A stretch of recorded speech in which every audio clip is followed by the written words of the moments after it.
Herkese merhaba, ben Muhammed Ali. Bu dersimizde çizgilerle 3 boyutlu obje oluşturmak için sıklıkla kullanılan late modifiyerini kullanımını öğreneceğiz.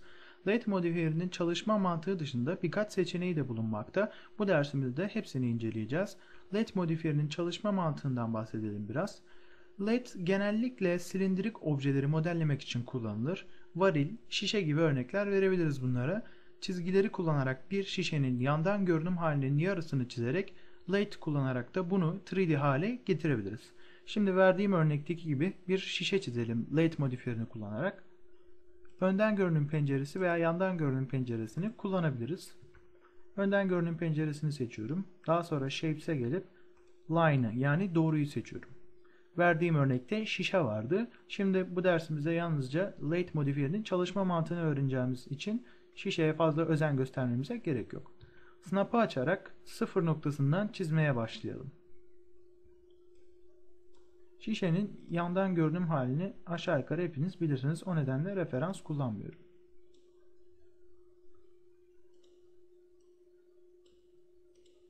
Bu şekilde şimdi şu anda gridlerimi yok edebilirim. Bu şekilde şişenin yandan görünüm halini oluşturalım. Şurada bazı noktalarla oynamamız gerekiyor. Buradaki noktaları biraz düzenleyelim. Şöyle küçük yeşil aracı tutarak daha fazla şekil verebilirsiniz. Evet. Şimdilik benim için yeterli olacaktır. Bu şekil. Daha sonra buna latte modifiyeri uygulayalım ve daha sonra çalışma mantığını incelemeye başlayalım. Modifiyer listeye geliyorum. L'ye bastığım zaman late modifiyeri latte diye okunur ve genellikle latte diye telaffuz edilir.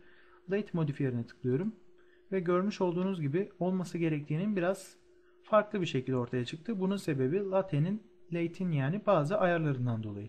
Şimdi late'in bazı ayarlarını inceleyelim. Modifiyerin kendine has bazı ayarları bulunmakta. Örneğin çizgi kendi etrafında 360 derece dönüyor demiştik. Yani o çizdiğimiz çizgi kendi etrafında 360 derece dönüyor ve benim şişemin şeklini oluşturuyor. Fakat burada durum o şekilde değil. Çünkü bazı yapmamız gereken ayarlar var. İlk baş bu ayara bakalım. Burada align yani hizalama ayarı.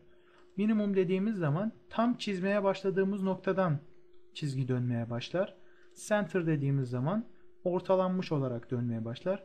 Maksimum dediğimiz zamansa çizginin sıfır noktasına olan en uzak noktasından dönmeye başlar. Benim ayarım şu anda minimum olması gerekiyor. Minimum olmasını istiyorum.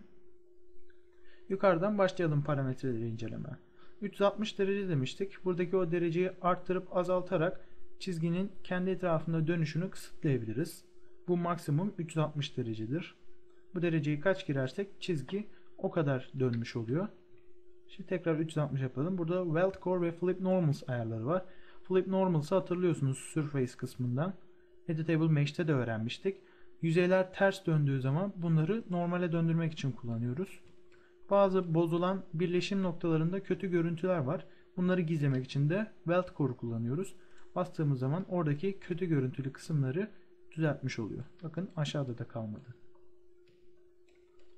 Burada Direction kısmı bulunmakta. Bu dönme işleminin hangi eksende olacağını belirlememiz gerekiyor. X eksenine bastığımız zaman çizdiğimiz çizgi X ekseninde döner. Y eksenine bastığımız zaman Y ekseninde döner. Yani bizim az önce kullandığımız eksen.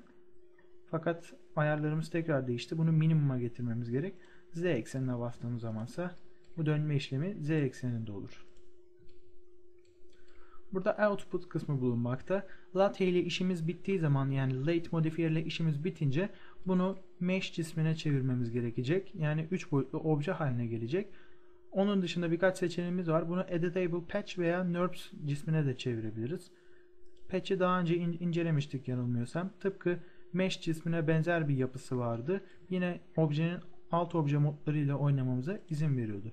Fakat ben şimdilik mesh'i seçiyorum. Buraya collapse al dediğim ve modifiyeri tamamla dediğim zaman ortaya çıkacak cisim bir mesh cismi olacak. Aşağıda smooth bulunmakta. Smooth ise yumuşatma anlamına gelmekte. Fakat gerçekte bir yumuşatma işlemi yapmıyor. Yüzeyler arasındaki geçişlerdeki keskin görünümü gidermeyi sağlıyor. Böyle bastığımız zaman yeni poligonlar oluşmuyor oradan. Yumuşama işlemini daha önce incelemiştik Editable Poly'de yanılmıyorsam. Burada Smooth'un yaptığı işlem yüzeyler arasındaki keskin geçişleri düzeltmemizi sağlıyor. Eğer şişenin şu anki halinden memnun değilsek, daha önce defalarca incelediğimiz Show and Resolve'u hatırlıyorsunuzdur. Line'a geri dönersiniz. Show and Resolve'u seçersiniz. Vertex moduna da geçtikten sonra şu anda çizgimin oluşturulmaya başladığı ilk noktayı görüyorsunuz. Bu çizgi ve noktalar üzerinde hangi oynamaları yaparsak eğer objenin son hali üzerinde de bunu rahatlıkla görebiliriz. Biraz kapak kısmını küçültmek istiyorum. O zaman bu şekilde küçültebilirim. Aşağıda da bazı oynamalar yaparsak güzel olacaktır. Buradaki output kısmını hatırlayacağınız gibi mesh olarak ayarlamıştık. Artık latte ile işimiz bittiği zaman buraya collapse al diyoruz. Böylelikle bu cismim artık bir editable mesh cismine dönüşüyor. Artık her türlü alt obje modlarıyla oynayabilirim. Çeşitli oynamalar yapabilirim üzerinde. Az önce orada görmüş olduğunuz output kısmından patch veya NURBS'ı seçseydim tekrar geri alıyorum. Collapse al dediğimde bu bir editable patch cismine dönüşecekti. Editable patch'te ise tıpkı çizginin o an modellediğimiz zaman oluşan yüzeyler üzerinde oynamamıza izin veriyor. Halbuki bunu mesh cismine çevirdiğimiz zaman burada çok daha fazla yüzey olduğunu göreceksiniz. Patch'te ise yeni yüzeyler oluşturmadan şu anda var olan yüzeyler üzerinde oynama yapmamız sağlanıyor. Ve tekrar Editable Poly'ye çevirdim. Görmüş olduğunuz gibi oldukça fazla poligon bulunmakta. Patch'te bu poligonları görmüyoruz. Bazı poligon denilemez, patch denilen yüzeyler üzerinde oynamalar yapıyoruz. Bu dersimizde Late modifiyerinin kullanımını, çalışma mantığını öğrendik. Çizgilerle yapılabilecek şeyler çok fazladır. O yüzden şimdilik sadece başlangıç seviyesinde birkaç komutu öğreniyoruz. Bir sonraki dersimizde loft komutunu öğreneceğiz. Loft da tıpkı lathe gibi çizgilere 3 boyutlu görünüm kazandırmak için kullandığımız bir yöntemdir. Bu dersimizin sonuna geldik. Bir dahaki derste görüşmek üzere. Şimdilik hoşça kalın.